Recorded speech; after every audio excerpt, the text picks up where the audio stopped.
So let me just outline a few of these arguments. One would be the contingency argument for God's existence. And this argument basically goes like this. Premise one, that everything that exists has an explanation of its existence, either in the necessity of its own nature or else in some external cause. Secondly, the universe exists. So from those first two premises, it follows that the universe has an explanation for its existence, either in the necessity of its own nature or else in some sort of an external cause. The third premise is that the best explanation for the existence of the universe is a personal, transcendent mind, from which it therefore follows that a personal, transcendent cause of the universe exists. Now that's just an outline of the argument. In order to flesh it out and defend each premise, you'd have to do more work. This is one of the most popular and oldest arguments for the existence of God in Western philosophy. And I was shocked in Dawkins' book, he doesn't even talk about this argument. He just completely ignores it.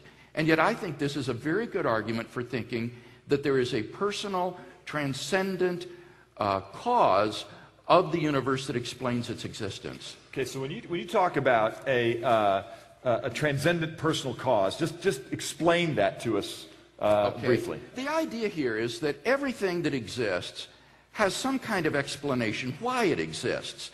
Either it exists by a necessity of its own nature. What would be an example of that? Well, many philosophers think that mathematical objects exist in this way, things like numbers and sets and other mathematical objects. If these things exist, they don't have causes of their existence. They simply exist by a necessity of their own nature. It's impossible for them not to exist.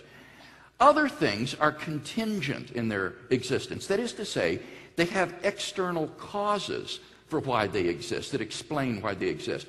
Examples would be things like mountains and people and trees and chairs and galaxies. These have external causes.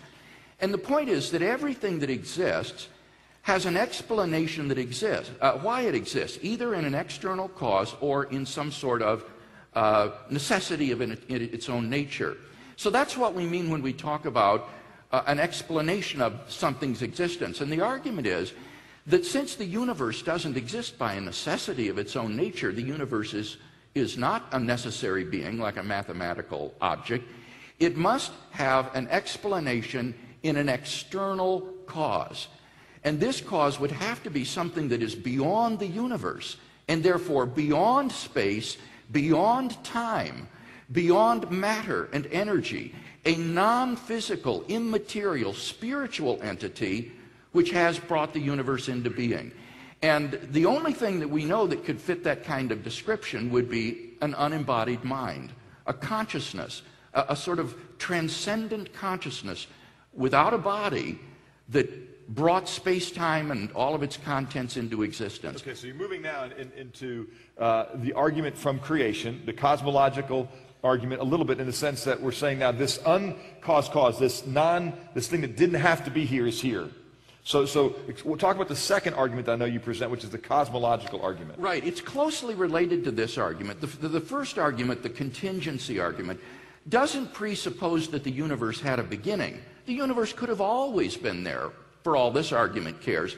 But it's saying that since anything that exists has an explanation, there must be an explanation for why, say, an eternal universe exists, rather than just nothing. And that would be found in, as I say, a transcendent